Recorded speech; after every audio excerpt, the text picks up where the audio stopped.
In Toronto, Canada, in a little room above a beauty parlor, a woman dies. The year is 1960. Only those at the funeral know the history of the woman in the open coffin. She is the sister of the last Russian Tsar. She was born to unimaginable wealth and splendor. Her life was set against the backdrop of an entire century.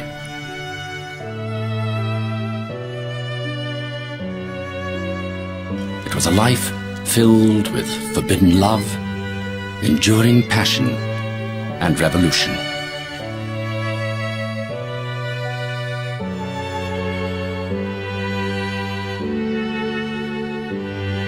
Such is the story of Olga, the last Grand Duchess of Russia.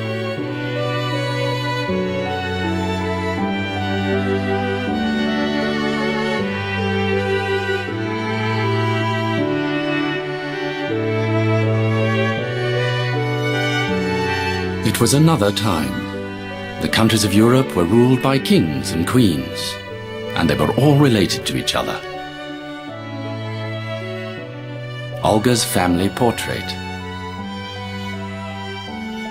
Uncle Edward and Aunt Alexandra, the future rulers of England. Her uncle, the King of Greece. Her aunt, the Queen of Greece. Her father, the Tsar of Russia. Her mother, Princess Dagmar of Denmark. Her grandfather, Christian IX, the King of Denmark. And her grandmother, the Queen of Denmark. Grand Duchess Olga was related by blood to virtually every royal family in Europe.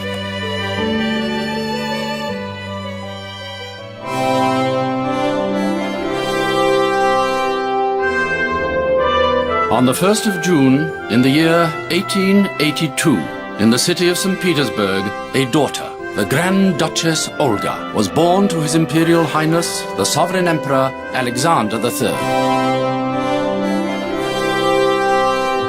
From his palace of Peterhof near St. Petersburg in Russia, Olga's father, the Tsar, ruled over 1/6 of the world. When Olga was born in honor of the Grand Duchess, the cannons saluted in St. Petersburg.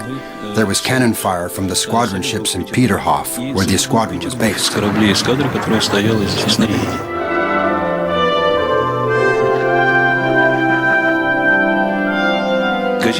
Not everybody could read at that time. It was the cannon fire that informed the people a child was born to the Tsar's family.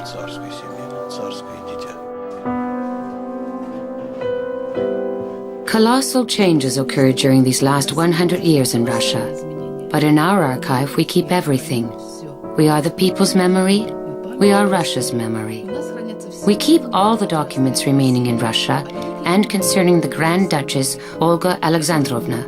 These are the documents of her birth, christening, marriage. What does it mean to be a Tsar's daughter? From her very birth, each and every step of the Grand Duchess was regulated. Protocol for the holy christening of the Grand Duchess Olga.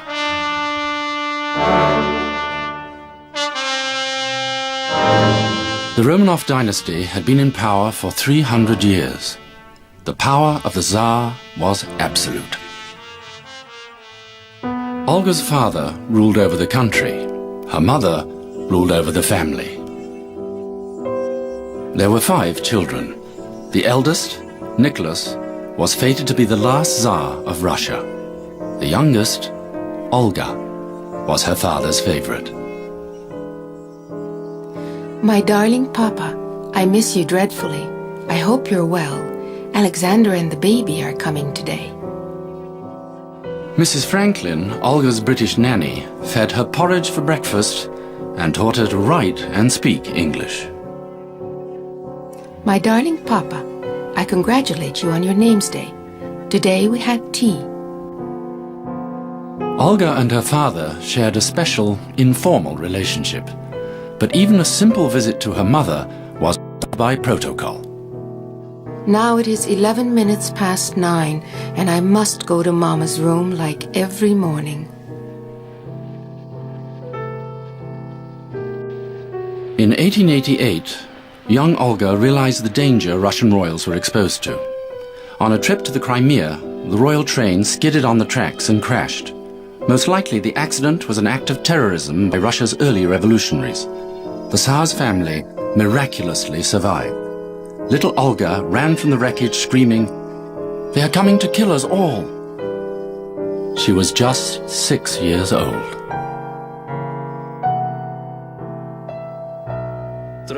The Romanovs' fear, it is a traditional fear transmitted from generation to generation. Olga's grandfather was assassinated. Her father was constantly threatened with assassination attempts against him. This is a real fear, a real tragedy which constantly soared over the family.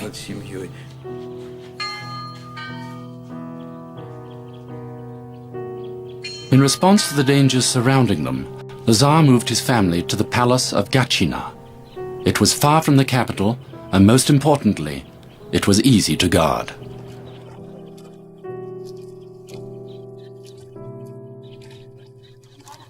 It was a lonely life for young Olga in the 500-room palace. She filled the hours at Gatchina drawing and painting, recording her life.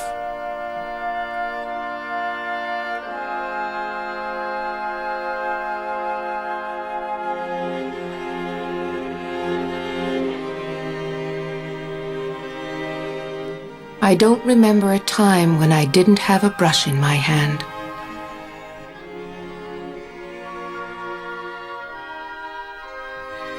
Olga's siblings were much older. Only her brother, Misha, was still at the palace. I grew up with Misha and without comrades.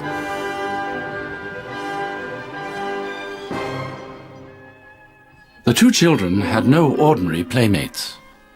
But we did not miss them because the sailors and soldiers who were guarding us at the palace were always ready to play with us.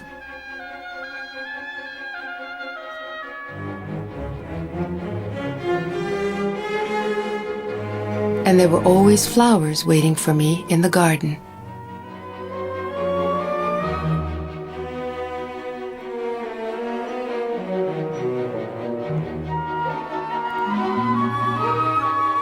Summers were a special time for Olga. It was when she and her family got to visit Olga's grandfather, the King of Denmark.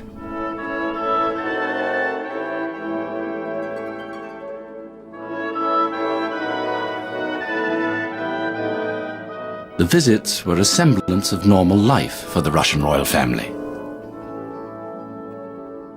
Mom dear told me this morning that I could go to Copenhagen with Nikki and Alex as they are going shopping. I'm so happy.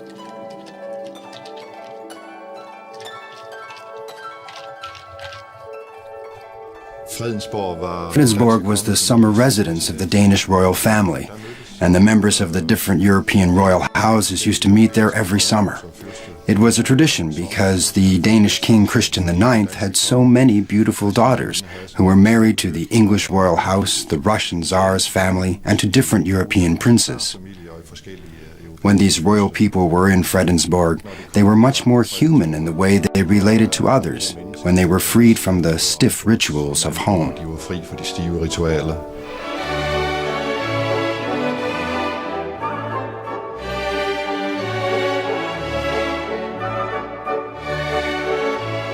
In Fredensborg, Olga could watch the royal families behave just like ordinary people.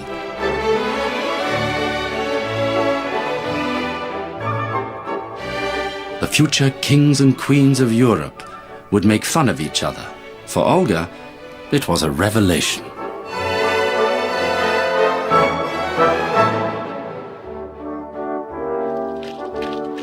Christmas book, 1893.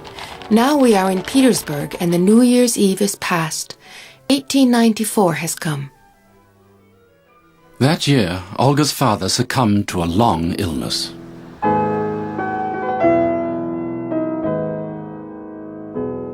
Supremely sanctioned protocol for the internment of the Emperor, the pious Alexander III, who passed away in the grace of God.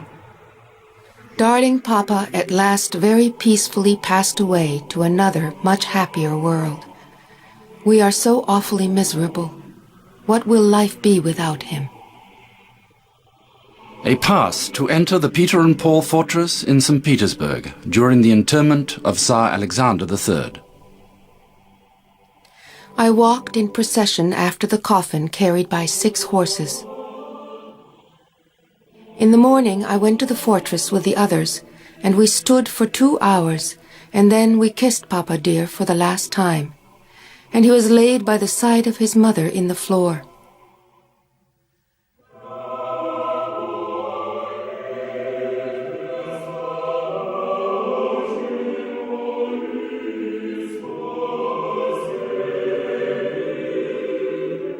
Then we came home. It's all too horrid without him.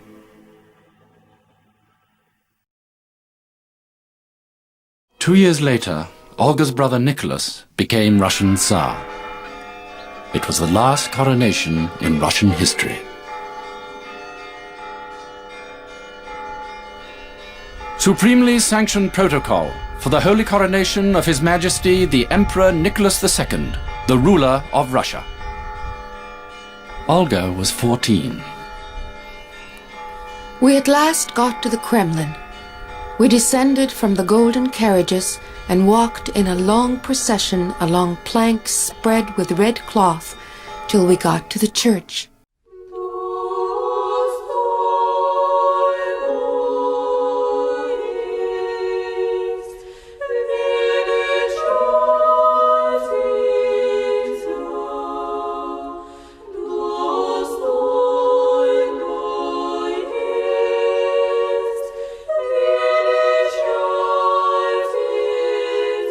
I couldn't see Nikki for a while, but I saw Mama as she sat there on a throne with a diamond crown on her head and a lot of gentlemen holding up her long train with ermine mantle.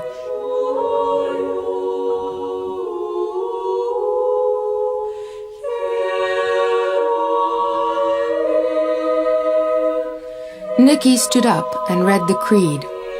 Then a big mantle was put on his shoulders and a crown was given to him. He put it on himself, as no one was higher than him. When we left the church, the crowd cried hurrah, and we had to bow and pretend to be pleased.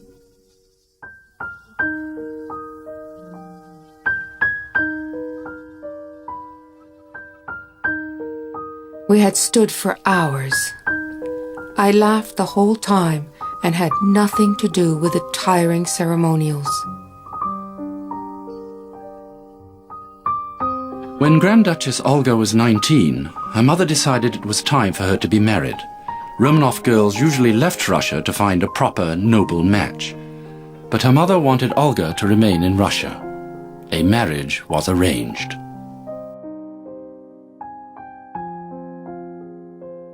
I never thought for an instant that today my life would be changed.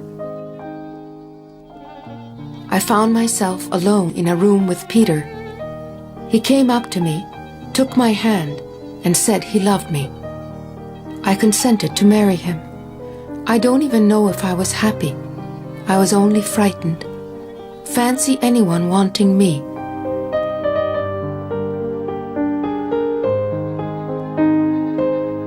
Prince Peter of Oldenburg lived in Russia. He was a long-time family friend, much older, and a homosexual.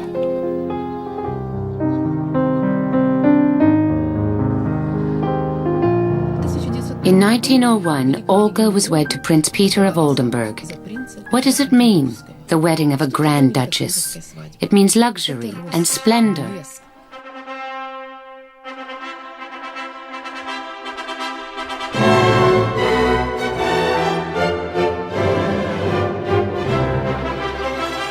Dowry of the Grand Duchess Olga.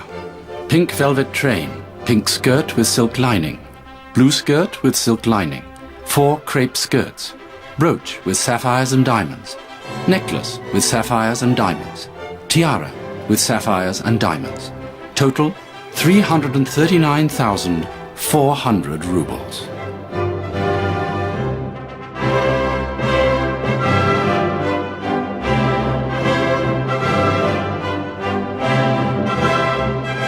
The dress was worth 50,000 rubles. which at the time was a tremendous sum. A farmer could buy a cow for just 4 rubles. The sovereign emperor, in the exercise of his supreme will, has ordered that a dowry be granted for Her Imperial Highness Grand Duchess Olga, the sum of 1 million rubles.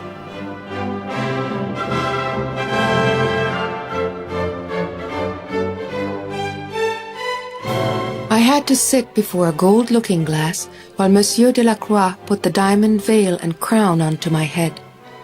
Oh, the weight of it all.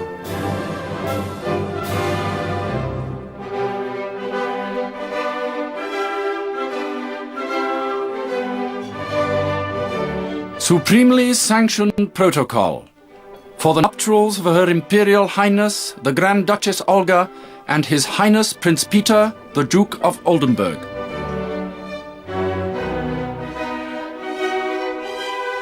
After the ceremony, we went to the station. In the train, Peter and I then went to bed in the same cabin. It is all very strange.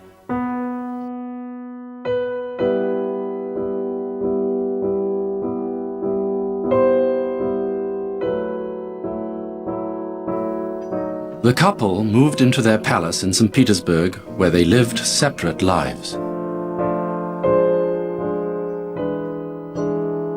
Peter continued his life of gambling and young men. Olga returned to her royal duties.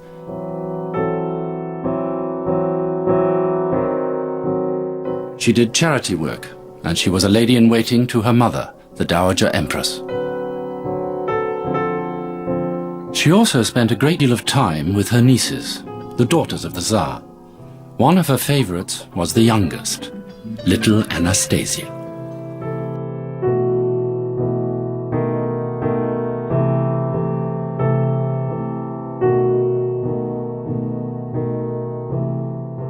In 1903, Olga went to a military review.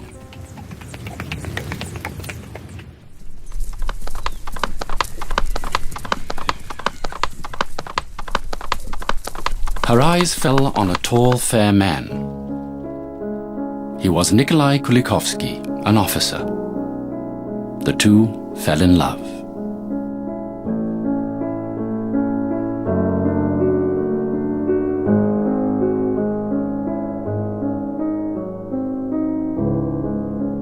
The daughter of the Russian Tsar had fallen in love with a commoner. The family did not approve.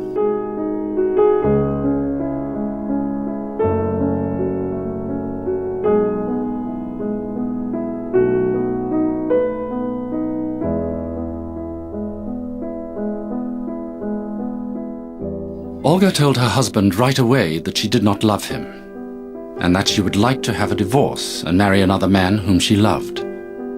Prince Peter said no.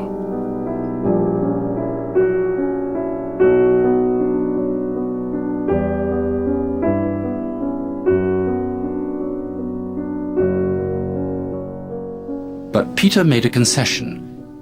He would hire Kulikovsky as his aide. Olga and Kulikovsky could be near each other and wait for the possibility of a divorce. They waited for 13 years.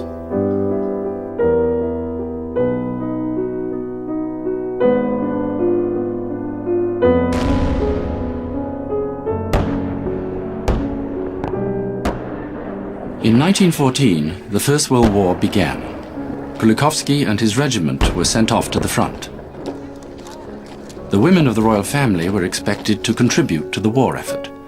Olga chose to be a nurse. She traveled to the front. War began, and I do not think that she followed Kulikovsky. She left for the front as her heart told her to do. She organized hospitals there. She was a Grand Duchess and had all the means for it.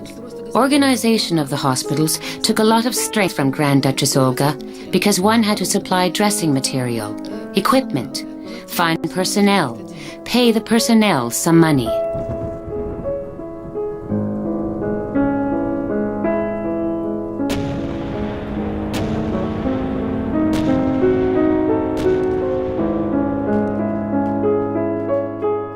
My darling, Greetings to you for Christmas. I am full of my own thoughts and hospital work. We have about 7 or 8 operations every day. I love my work, just what I always wanted. I still find time to paint.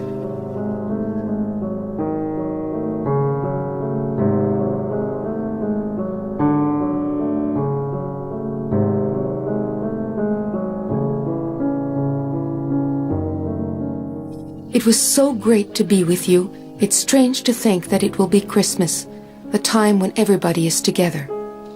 You and I are apart. Everything in this life is backwards. For instance, we would like to get married, and it's impossible. We would like to have our own children, and it's impossible. In the end, we would like to be together always, and it's always impossible. I kiss you. God bless you and protect you. Olga.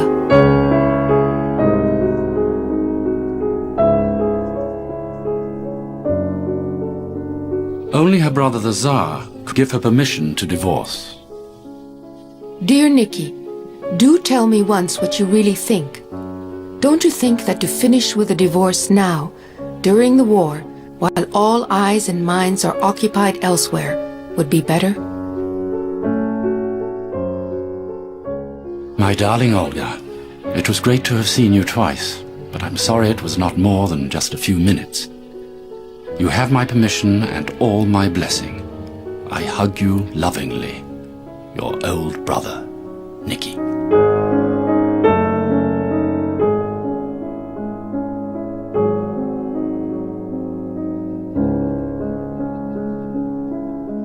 One of the last decrees signed by the Emperor Nicholas II.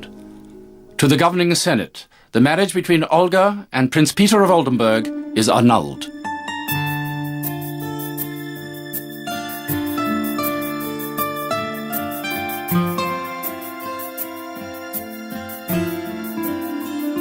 Excerpt from the marriages for the year 1916. On November 5th, Her Imperial Highness Grand Duchess Olga was wed to Captain Nikolai Kulikovsky. From that moment on, Olga and her husband were always together, and the Grand Duchess insisted on being called simply Mrs. Kulikovsky. 3 months after their wedding, the Russian Revolution broke out.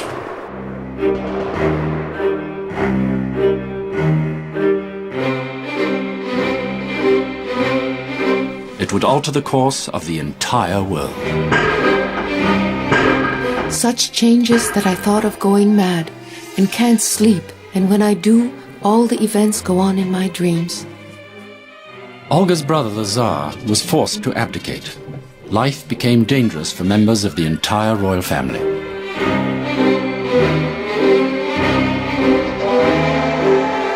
Olga, her husband, and her mother fled to the family estates in the Crimea. It was a bitter night. I wore nothing but my nurse's uniform. I remember the moment when, looking upon my small case, I realized that I owned nothing else in the world. In the house in the Crimea, Olga gave birth to a son. She was 35 years old. It was very difficult to get provisions. None of us had any money. And the only reason we weren't killed was because they couldn't decide who should kill us. Olga was pregnant again, and she made a decision. She left her mother and went with her husband and son to hide out in the Caucasus, an area not yet in Bolshevik hands. The future was uncertain. The air is full of rumors. We don't know where my nieces and their parents are. Olga never heard from her brother Nicholas, his wife, and her nieces again. In 1918, the Tsar's entire family were imprisoned and killed. The Romanovs who stayed here perished. All of them. They were shot or tortured to death. Only those who left Russia or were abroad at the time those were saved.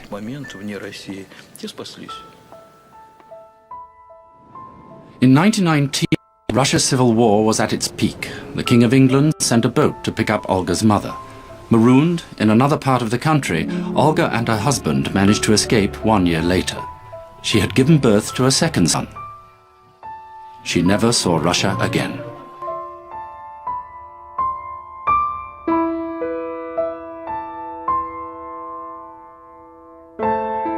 From the Danish consulate in Novorossiysk, the Grand Duchess Olga has left Russia.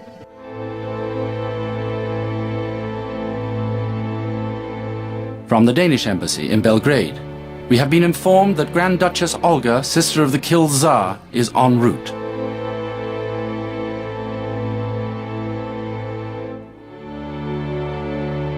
The Grand Duchess Olga left today, Thursday morning. Will be arriving in Copenhagen Friday evening. Please inform her mother, the Dowager Empress. When the Dowager Empress and Olga were rescued out of the civil war in Russia, they then came to Denmark. They were first accommodated in the castle Amalienborg, which is the Danish royal family's official residence.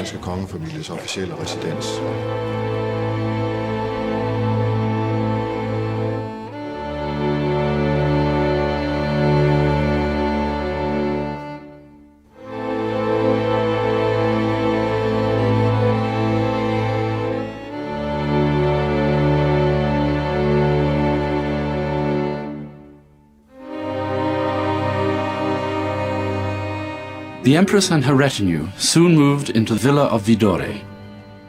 Olga and her family moved with her. One should remember the extreme contrast between coming here while they were the reigning royal house in Russia and when they came the second time, when they were expulsed and driven away from their country, having lost everything they had and being political refugees.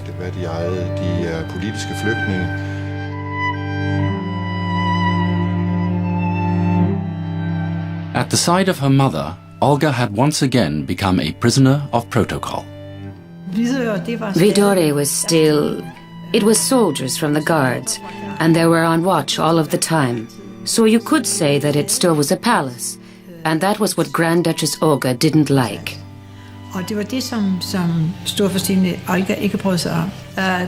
What tortured Grand Duchess Olga was that her husband Kulikovsky was never really accepted by her mother, and it was hard for her daughter who cares for her husband. That's why they never could have an ideal and happy life with the mother there. Så derfor kunne det aldrig blive helt ideelt og lykkelig sammen med moren der.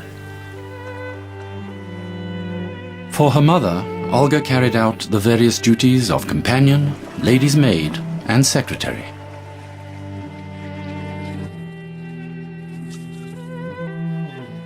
I live so much in the past that sometimes I'm frightened.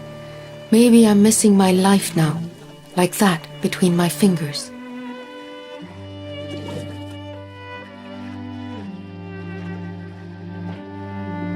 People in Denmark expected the royal family to behave like royalty. Olga didn't fit the mold.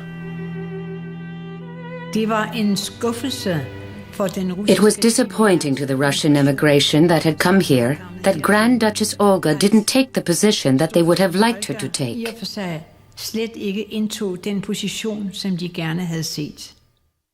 It was hard for the Grand Duchess Olga to escape the past, especially when it kept coming back to haunt her. In 1920, the news traveled like wildfire around the world. A woman had been fished out of a Berlin canal. She claimed to be Anastasia, the youngest daughter of the Tsar. Suppose she really were the little girl. Heaven alone knows if she is or not.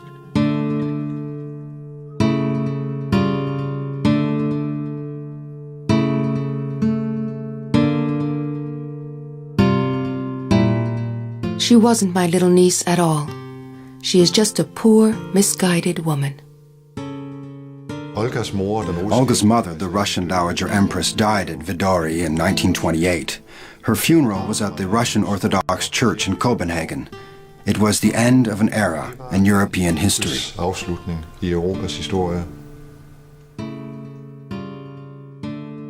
With the Empress's death, Olga and her husband could finally begin to live their own life. Olga was 46. She changed quite a bit after her mother died. She was more free. She was more happy. Jeg tror nok, man kan sige, hun blev lykkeligere.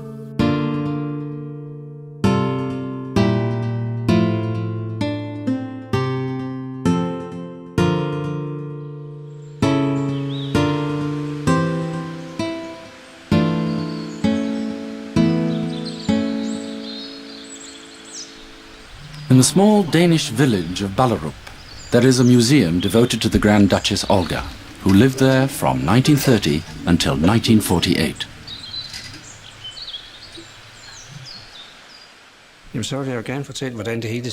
I'd like to talk about how it all began with Grand Duchess Olga. Grand Duchess Olga and her husband bought a big farm in Ballerup, and when they arrived there in 1930, Ballerup was a small mini-society, you could say, and was strongly class-divided.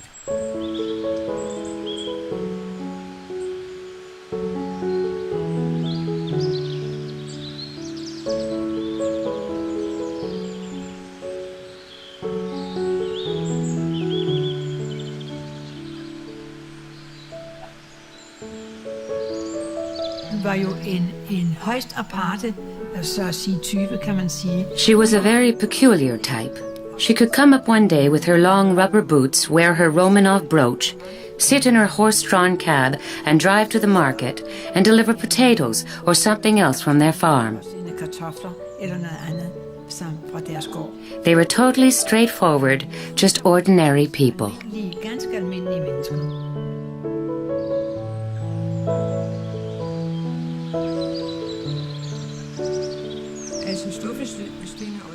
Grand Duchess Olga was my godmother.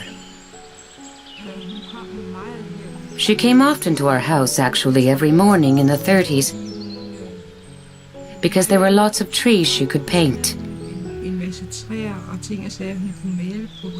She always wanted to have coffee, but our family was very poor, so they only had metal mugs.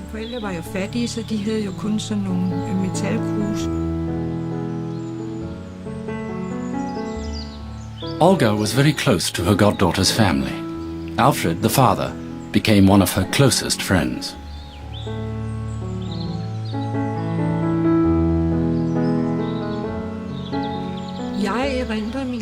I remember my godmother as a very happy person during the 30s, and that was while I was a child. Very, very animated.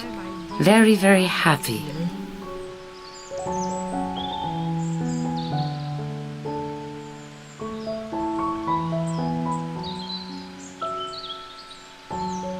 Til de kongelige middagsselskaber, der var hun ikke særlig. When she had to go to the royal dinners, she wasn't very happy. Var på en anden vis igen. Perhaps a little affected by all her growing up time, where everything had to be formal, and she couldn't be herself, really. Altså hun kunne slet ikke få lov til at være sig selv reelt.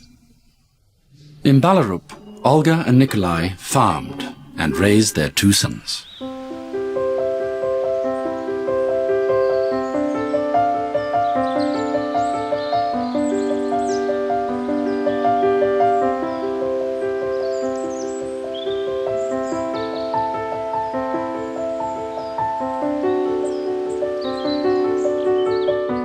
When World War II broke out, Denmark was occupied by the Germans.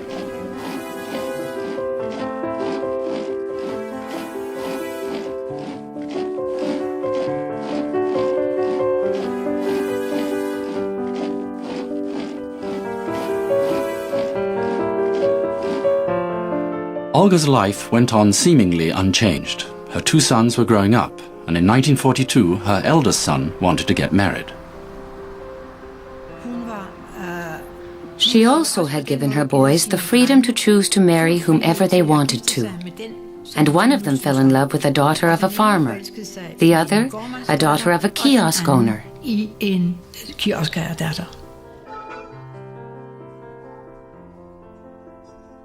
And of course, it was always something when a poor girl married to Grand Duchess Olga's son. We came to the church and there were so many people outside, I got a shock. But you know, it's because like that a poor girl he should have married a princess, then there wouldn't have been that many. But he only wanted me.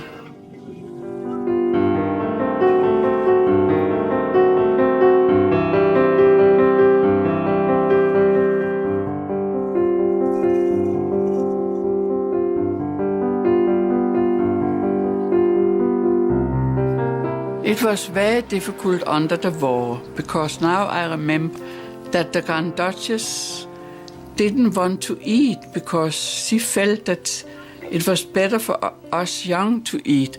But I felt so bad about it because I didn't like that idea to see one sitting on the table and not eat.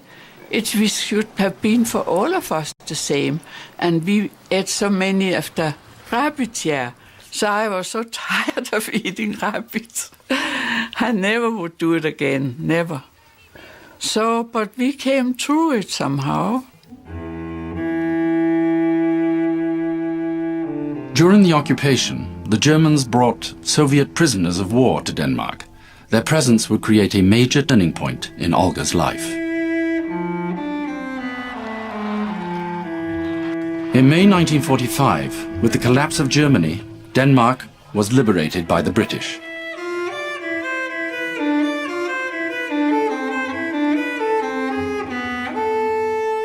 One part of Denmark, the island of Bornholm, however, was liberated by the Soviet army. The Soviets refused to leave. One should remember that Denmark was and is located very close to the Soviet Union. And Denmark had also felt in 1945 to 46 that the Red Army liberated, and you could say, occupied the island Bornholm, where they stayed for 1 year. Olga's nephew, the Crown Prince of Denmark, greeted the Soviet army.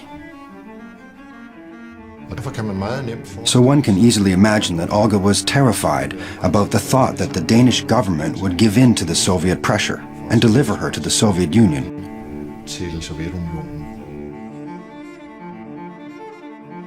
The Soviet Union demands the return of all Soviet citizens from Denmark. Some Soviet citizens who had been prisoners of war didn't want to return to the Soviet Union.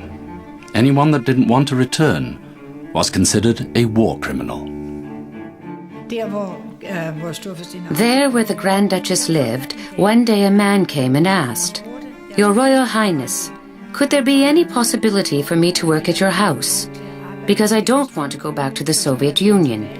And he stayed there for a month and helped in the farm. Pravda, June 19, 1947.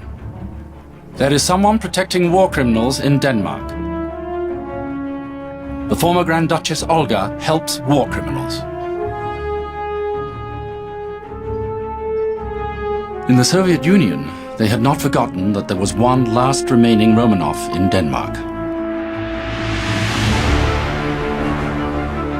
The archives in Denmark reveal the worries of the Danish government. Top secret. Confidential. The Grand Duchess Olga is accused of hiding Soviet war criminals and providing them with papers, supporting them economically and otherwise, in order to enable them to leave for other countries other than the Soviet Union. Police Department. Our investigation has revealed that the Grand Duchess did not give any prisoners false papers or help to leave Denmark. The only support she gave them was maybe a meal.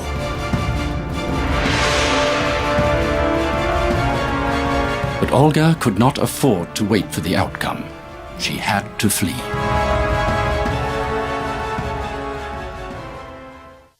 They began to pack. The whole of the house was kind of a packing department with big cases, and there she sat and painted.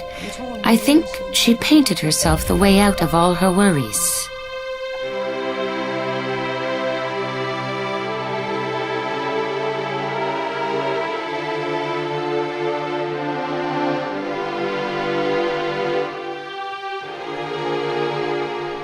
At the age of 66, Grand Duchess Olga was once again a refugee.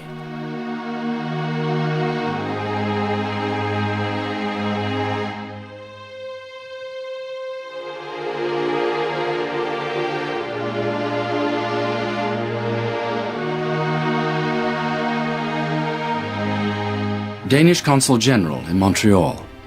Grand Duchess Olga and her family are arriving from Denmark to Canada. This morning at 7 a.m. I walked on board the SS Empress of Canada to greet the Grand Duchess Olga and her family and to offer my help concerning their arrival in Canada. What I met was an immigrant family. The Grand Duchess was doubtlessly the one who was expected to carry the entire burden. Vi kom til Canada. We arrived in Canada on the Empress of Canada in June 1948, after a terrible voyage. Der er ingen i min familie, der var None in my family are strong, except my grandmother and grandfather. De var søstærke. Min farmor elskede at sejle.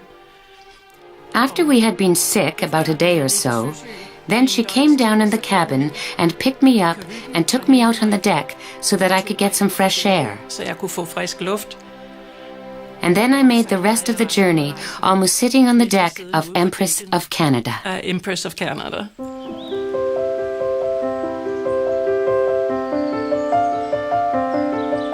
The King of England made Olga's flight to Canada possible. Canada needed agricultural workers. A farm in Campbellville was the solution.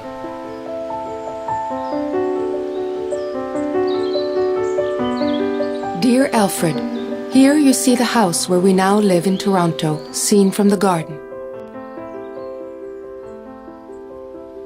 Our pictures have been in the magazines here, and now everybody knows my face. When I go out to do my shopping in the morning, everybody in the shops have become so friendly it puzzles me. Why? What am I to people here?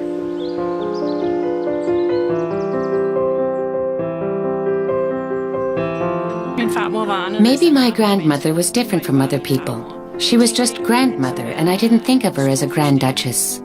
She was a little peculiar version of a grandmother because she couldn't cook. She had 2 dishes in her repertoire. The one was chicken, and the other was fish. When the family came to dinner, that was what we got. And the dessert was ice cream, because she didn't need to make it. My grandmother was an active person. She was very social. She had a large circle of people she knew, both from where we used to live and friends she got in Canada. The Russian community of Toronto was a part of Olga's social circle. When she was well, we were visiting her, and she would come visit us, and she would cook with mother. She wasn't Grand Duchess, she was just an ordinary friend. And she was very, very often in our house. For my father, Grand Duchess was Grand Duchess. For him, it was a piece of Russia. My grandfather loved my grandmother. Even as old people, they would hold hands. I came very often into the living room, and he was holding her hand. With their 2 sons away, working at their own jobs, it was too difficult for Olga and Nikolai to work the farm. And once again, they were forced to move. Dear Alfred, now we are in our little house in Cooksville. It is difficult to unpack everything because my husband is so ill and so weak. He can't walk anymore.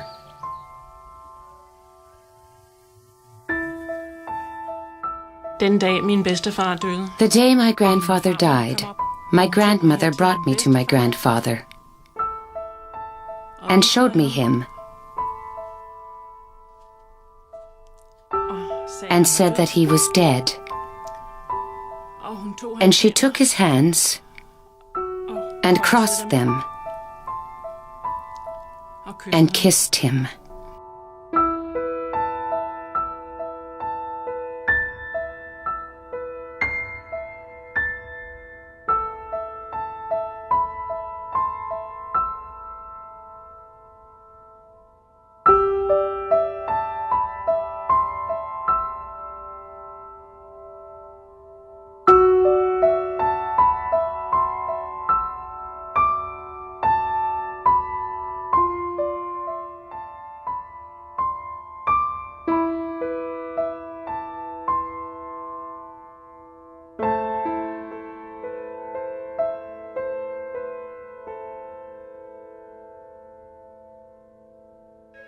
It was a terrible day.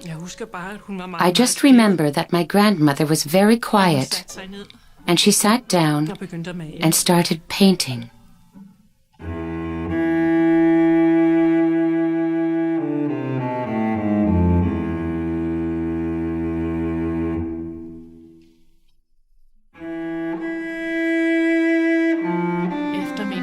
After grandfather died, life went really slowly. But the world would not let Olga forget who she had been. In the last year of her life, she had to continue to perform royal duties. When the English Queen Elizabeth II was traveling in Canada in 1959, she came to Toronto and invited my grandmother to visit her for lunch on her royal ship, the Britannia. Lucky few to have lunch with Queen aboard Britannia. Thousands will see the Queen when she comes to Toronto.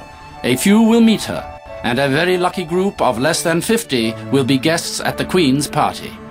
What to wear is the question bothering most women invited. It was a circus, because my grandmother wasn't particularly interested in clothes. But the family insisted that she should have a new dress and hat, of course. You should wear that to the lunch. So my grandmother was taken into town, got a nice blue floral pattern hat and a dress.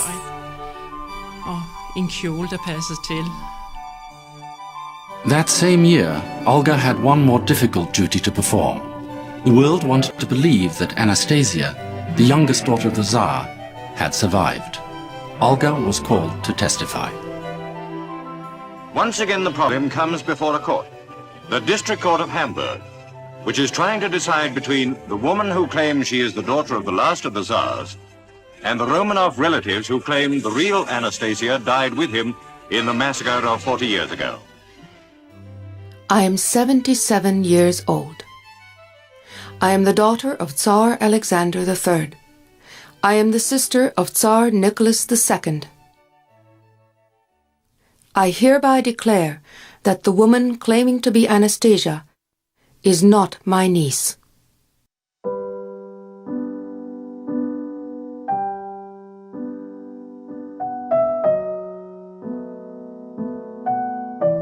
Dear Alfred, I am a skeleton, but I am still painting.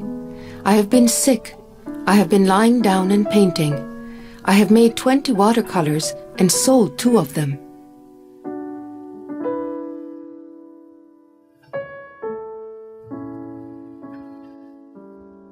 For a few years that we knew Grand Duchess, she was just like an ordinary person. But by the end of her life, she was Grand Duchess.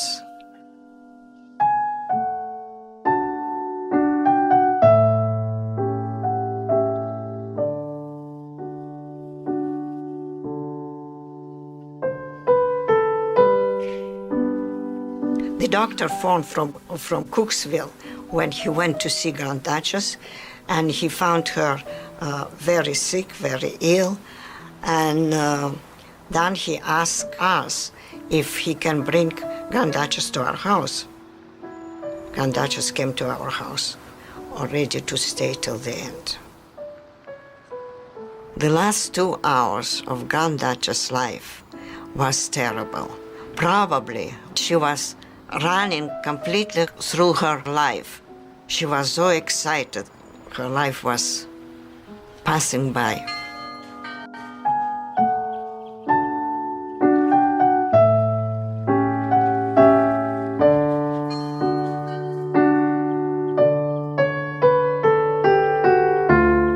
Olga, the last Grand Duchess, died in Toronto on November 24th, 1960.